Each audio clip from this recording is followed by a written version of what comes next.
1998 May മാസം ചുട്ടുപൊള്ളുന്ന രാജസ്ഥാൻ മരുഭൂമിയിലെ പൊഖ്രാൻ. പകൽ താപനില 50 ഡിഗ്രിക്ക് മുകളിലാണ്. മണൽക്കാടുകൾ തിളച്ചു മറിയുന്നു. ആകാശത്ത് ഭൂമിയിലെ ഒരു ചെറിയ സൂചി താഴെ വീണാൽ പോലും കൃത്യമായി ഒപ്പിയെടുക്കാൻ കഴിയുന്ന അമേരിക്കയുടെ CIA-യുടെ 4 അത്യാധുനിക ചാര ഉപഗ്രഹങ്ങൾ ഇന്ത്യക്ക് മുകളിൽ വട്ടമിട്ട് പറക്കുന്നുണ്ടായിരുന്നു. ലോകത്തിലെ ഏറ്റവും വലിയ സാമ്രാജ്യത്വ ശക്തിയായ അമേരിക്കയുടെ കണ്ണുകൾ ഇന്ത്യയെ സസൂക്ഷ്മം നിരീക്ഷിക്കുകയാണ്.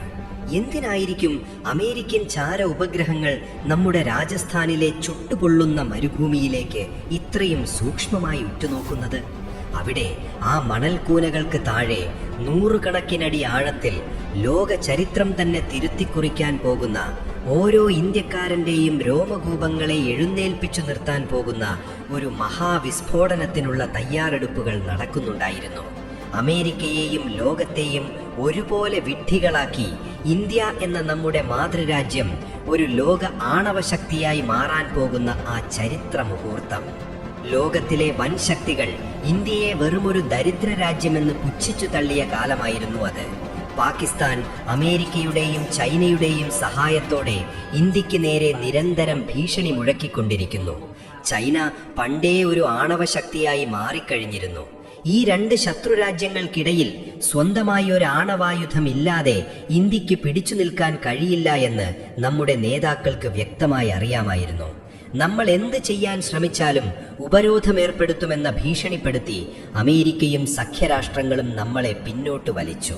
ഇന്ത്യ ആണവായുധം നിർമ്മിക്കുന്നത് തടയാൻ അവർ ഏതറ്റം വരെയും പോകാൻ തയ്യാറായിരുന്നു.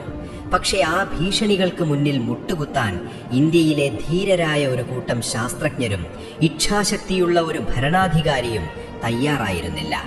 ഈ വലിയ സ്വപ്നത്തിന്റെ തുടക്കം കുറിക്കുന്നത് ഡോക്ടർ ഹോമി ജഹാംഗീർ ഭാഭ എന്ന മഹാപ്രതിഭയിലൂടെയാണ്. ഇന്ത്യക്കൊരു ആണവ പദ്ധതി വേണമെന്ന് അദ്ദേഹം സ്വപ്നം കണ്ടു. പിന്നീട് 1974 ഇന്ദിരാഗാന്ധിയുടെ ഭരണകാലത്ത് ഇന്ത്യ ആദ്യമായി ആ സ്വപ്നം പരീക്ഷിച്ചു. സ്മൈലിംഗ് ബുദ്ധ എന്ന പേരിൽ രാജസ്ഥാൻ മരുഭൂമിയിൽ ആദ്യത്തെ അണുവിസ്ഫോടനം നടന്നു. പക്ഷെ അത് വലിയൊരു കൊടുങ്കാറ്റാണ് അഴിച്ചുവിട്ടത്. ലോകരാജ്യങ്ങൾ ഇന്ത്യയെ ഒറ്റപ്പെടുത്തി, സാങ്കേതിക വിദ്യകൾ നിഷേധിച്ചു. ഇനി ഒരിക്കലും ഇന്ത്യ ഇങ്ങനെയൊന്ന് ചെയ്യില്ല എന്ന് ലോകം കരുതി. എന്നാൽ അവർ ഇന്ത്യയെ വില കുറച്ച് കാണുകയായിരുന്നു. പരാജയങ്ങളിൽ നിന്നും അപമാനങ്ങളിൽ നിന്നും ഫീനിക്സ് പക്ഷിയെ പോലെ പറന്നുയരുന്നതാണ് ഇന്ത്യയുടെ ചരിത്രം. വർഷങ്ങൾ കടന്നുപോയി. 1998 അടൽ ബിഹാരി വാജ്പേയി എന്ന ഉരുക്കു മനുഷ്യൻ ഇന്ത്യയുടെ പ്രധാനമന്ത്രി പദത്തിലെത്തുന്നു. രാജ്യസുരക്ഷയ്ക്ക് മറ്റെന്തിനേക്കാളും പ്രാധാന്യം നൽകിയ അദ്ദേഹം ശാസ്ത്രജ്ഞർക്ക് പച്ചക്കൊടി കാട്ടി. നിങ്ങൾ മുന്നോട്ടു പോവുക, എന്ത് പ്രതിസന്ധി വന്നാലും ഞാൻ നോക്കിക്കൊള്ളാം എന്ന് അദ്ദേഹം അവർക്ക് ഉറപ്പു നൽകി. അങ്ങനെ ആ അതീവ രഹസ്യ നീക്കം ആരംഭിച്ചു, ഓപ്പറേഷൻ ശക്തി. അമേരിക്കയുടെ കണ്ണ് വെട്ടിച്ചു വേണം ഇതെല്ലാം ചെയ്യാൻ. കാരണം ഒരു ചെറിയ പിഴവ് പോലും ഇന്ത്യക്ക് മുകളിൽ വലിയ ഉപരോധങ്ങൾ കൊണ്ടുവരും. രാജ്യത്തിന്റെ സാമ്പത്തിക വ്യവസ്ഥ തന്നെ തകരാനെത്താം. ഇവിടെയാണ് ഇന്ത്യയുടെ ചരിത്രത്തിലെ ഏറ്റവും വലിയ മാസ്റ്റർ പ്ലാൻ അരങ്ങേറുന്നത്. അമേരിക്കൻ ഉപഗ്രഹങ്ങളെ കബളിപ്പിക്കാൻ ഇന്ത്യൻ ആർമിയുടെ 58ാമത് എഞ്ചിനീയർ റെജിമെന്റ് കളത്തിലിറങ്ങി. ഒപ്പം ഇന്ത്യയുടെ അഭിമാന താരങ്ങളും. Atomic energy commission chairman doctor R Chidambaram, BARC director Anil Kakodkar, പിന്നെ ആ സംഘത്തിന്റെ മുൻനിരയിൽ ഇന്ത്യയുടെ സ്വന്തം മിസൈൽ മാൻ DRDO തലവൻ ഡോക്ടർ APJ അബ്ദുൽ കലാം. അതെ, സാക്ഷാൽ കലാം സാർ. ലോകം മുഴുവൻ ആദരിക്കുന്ന ആ മനുഷ്യൻ ഒരു ഇന്ത്യൻ ആർമി ഓഫീസറുടെ വേഷത്തിൽ പൊഖ്രാൻ മരുഭൂമിയിൽ ഇറങ്ങി. അദ്ദേഹത്തിന്റെ രഹസ്യനാമം എന്തായിരുന്നുവെന്നറിയാമോ? Major general Prithviraj. മറ്റു ശാസ്ത്രജ്ഞരും സൈനിക വേഷത്തിലാണ് അവിടെ എത്തിയത്. പകൽ വെളിച്ചത്തിൽ അവർ ഒന്നും ചെയ്തില്ല.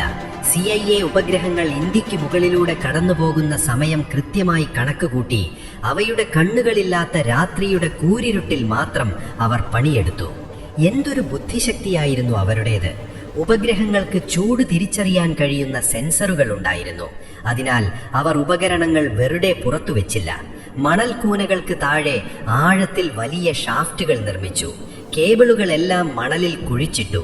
പകൽ സമയത്ത് യാതൊരു സംശയവും തോന്നാതിരിക്കാൻ രാത്രിയിലെടുത്ത കുഴികളിലെ മണ്ണ് കൃത്യമായി കാറ്റിന്റെ ദിശ നോക്കി പഴയതുപോലെ തന്നെ നിരപ്പാക്കി വെച്ചു. ഉപഗ്രഹങ്ങൾ നോക്കുമ്പോൾ അവിടെ വെറുമൊരു മരുഭൂമി മാത്രം.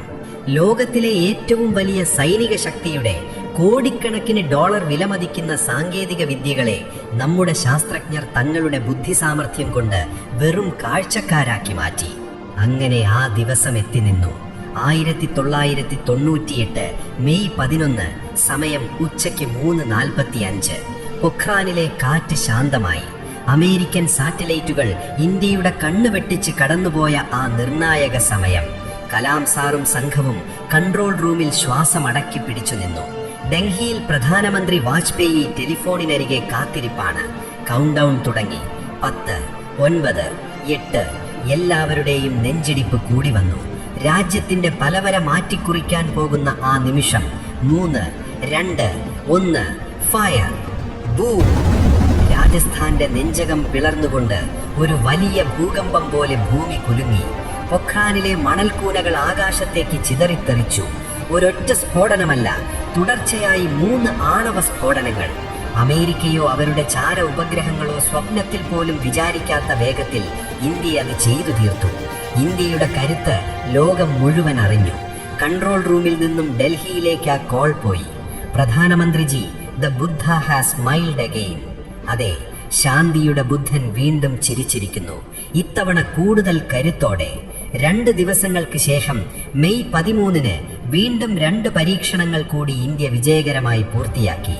പരീക്ഷണം കഴിഞ്ഞതിന് ശേഷം വാജ്പേയി ലോകത്തോട് വിളിച്ചു പറഞ്ഞു, ഇന്ത്യ ഇപ്പോൾ ഒരു ആണവായുധ രാഷ്ട്രമാണ്.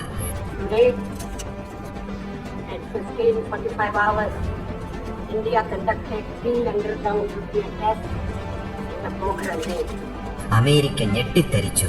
ലോകരാജ്യങ്ങൾ മുഴുവൻ സ്തംഭിച്ചുപോയി. CIA-യുടെ ചരിത്രത്തിലെ ഏറ്റവും വലിയ ഇന്റലിജൻസ് പരാജയമായി അമേരിക്ക ഇതിനെ വിലയിരുത്തി.